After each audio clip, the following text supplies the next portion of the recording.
छत्रपती शिवाजी महाराजांच्या काळातील हिरोमणी अजिंक्यतारा किल्ल्यावरती किल्लेदार म्हणून मानाजीराव साबळे होते.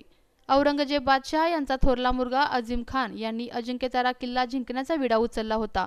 परंतु मानाजीराव साबळे हत्तीच्या बळाने लढले. शक्तीनिशी अखेरच्या श्वासापर्यंत या वीराने मरण पत्करले.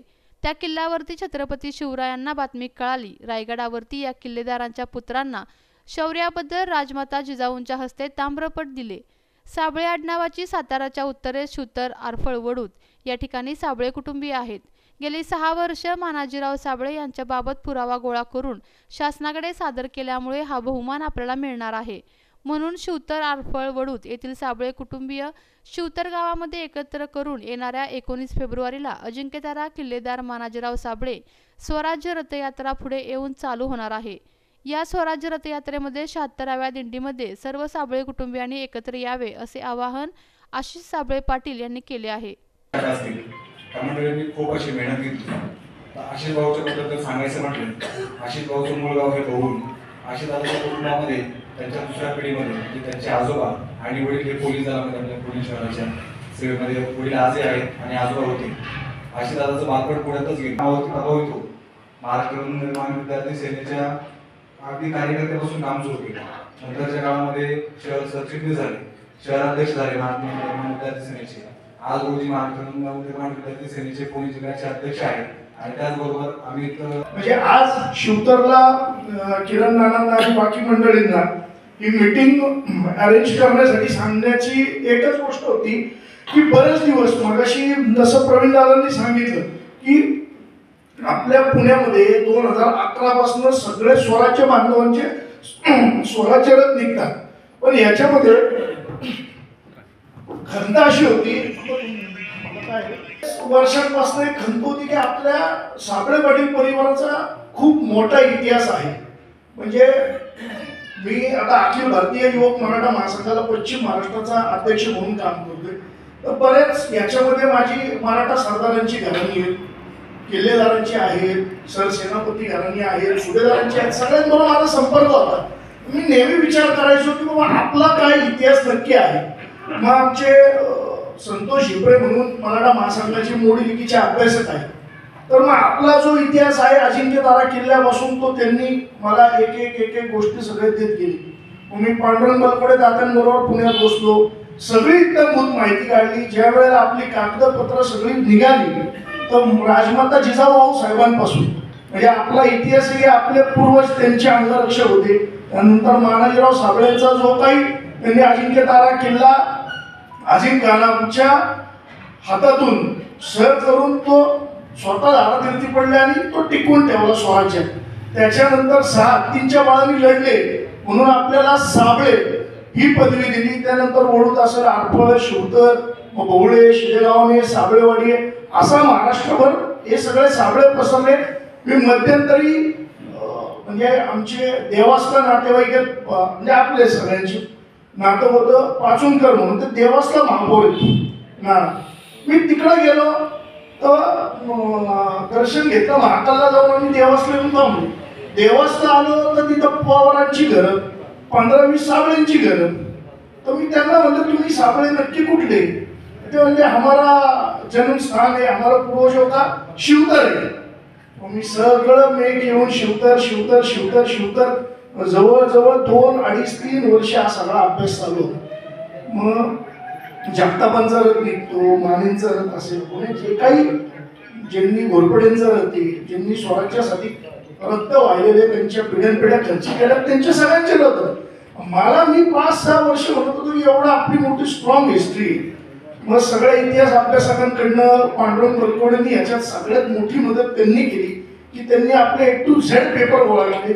आता हे पहिलं वर्ष, पुढच्या वर्षी तर एखादं 100-200 पानी पुस्तक प्रकाशित करू. म्हणजे शेवटच्या संताजी साबळेंबरोबर संताजी साबळेंपर्यंतचा इतिहास म्हणजे महादजी शिंदे सेनापती असताना तेव्हा सरदार होते. म्हणजे सुरुवात अंगरक्षक, त्याच्यानंतर किल्लेदार नंतर संभाजी महाराजांच्या काळात आम्ही जेव्हा इथून बहुळला गेलो म्हणजे चाकणला भुईकोट किल्ला होता, ते सगळे तिथे गेले पुढचे साबळे.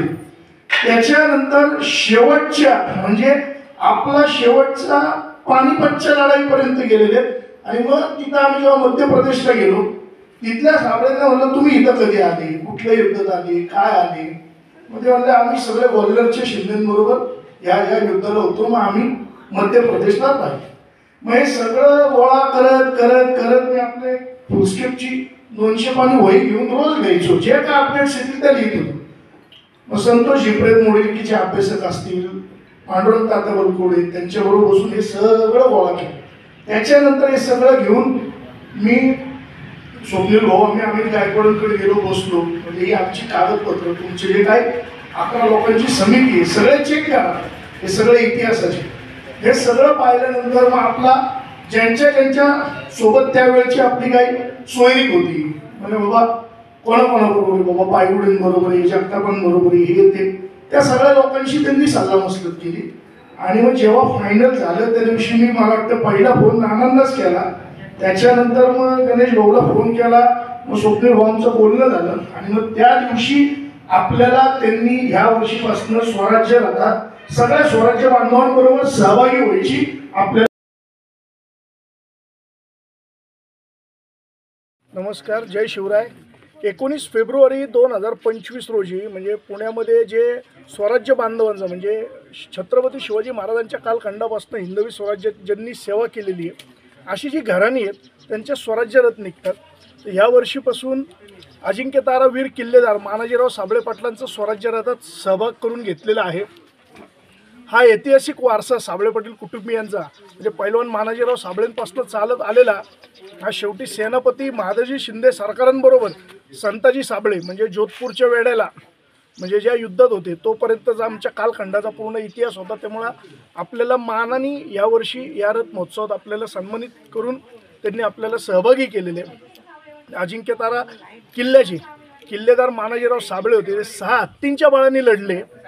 त्यामुळे राजमाता जिजाऊ आऊसाहेबांनी म्हणजे अफजल खानाचा मुलगा आझिम खान जो होता, आझिम खानाला मारून ते स्वतःही धारातीर्थी पडले, पण त्यांनी अजिंक्यतारा किल्ला हा स्वराज्यात आहे तसाच ठेवला. आणि त्याच्यानंतर चाकणचा भुईकोट किल्ला असेल, त्याच्यानंतर महाराष्ट्रभर पसरलेले साबळे पाटील कुटुंबीय. आणि शेवटच्या पानिपतच्या युद्धानंतर अगदी संताजी साबळे म्हणजे ज्या वेळेला ग्वाल्हेरच्या शिंद्यांबरोबर गेले तर धार मध्य प्रदेशमध्ये पण जे साबळे पाटील परिवार आहे त्यांनाही आणि सगळ्या महाराष्ट्रातल्या लोकांना आम्ही आवाहन करतोय की बाबा आपला एवढा मोठा राजमाता जिजाऊ आऊसाहेबांपासूनचा ऐतिहासिक वारसा असून आपल्याला यावर्षी ही जी काही संधी सन्मानाने आपल्याला मिळालेली आहे. तर आज शिवतर गावात बैठकीसाठी आलतो. आमची भोळ शिदेगावन आणि साबळेवाडीची बैठक झाली. आज वडूत आरफळ आणि शिवतरची बैठकीसाठी आलो होतो. तर किरण नानांच्या मार्गदर्शनाखाली शिवतरची ही सगळी बैठक पार पडली. तर संबंध आता आम्ही वडकीला पण जाऊन मिटिंग घेणार आहे. धारचे जे मध्य प्रदेशला असणारे साबळे पाटील परिवार आहे त्यांच्याशी माझं फोनवर 2 दिवसापूर्वी बोलणं आलं. तर सगळ्यांना आमंत्रित करतोय की बाबा छत्रपती शिवाजी महाराजांपासून आपण हे जर काम करतोय स्वराज्याचं तर हे पुढच्या पिढीला पण कळायला पाहिजे की आपण कुठल्या वंशातनं आलो, आपण कुठल्या घराण्यातले आहोत. तर मानाजीराव साबळेंचे आपल्याला वारसा लाभलेला आहे. तर त्यामुळे या वर्षीपासून छत्रपती शिवाजी महाराजांचा हा जो काही स्वराज्य रथ यात्रा आहे ह्या सोहळ्यासाठी प्रत्येक गावागावातनं जेवढे साबळे पाटील परिवार आहे ह्यांनी त्यांच्या लेकरा बाळांसह मुलाबाळांसह त्या दिवशी प्रत्येक वर्षी या वर्षीपासून 19 फेब्रुवारीला सकाळी 8 ते सायंकाळी 6 हा शिवाजी महाराजांना आई तुळजाभवानीला स्मरून आपल्या ग्रामदैवत काळ भैरवनाथाला स्मरून सगळ्यांनी यायचं आणि या रथ यात्रा. आपल्या तालुक्यातील जिल्ह्यातील बातम्या सर्वप्रथम पाहण्यासाठी आजच सातारा न्यूजला YouTube चॅनलवर सबस्क्राईब करा, लाईक करा, शेअर करा आणि बेल आयकॉन प्रेस करायला विसरू नका.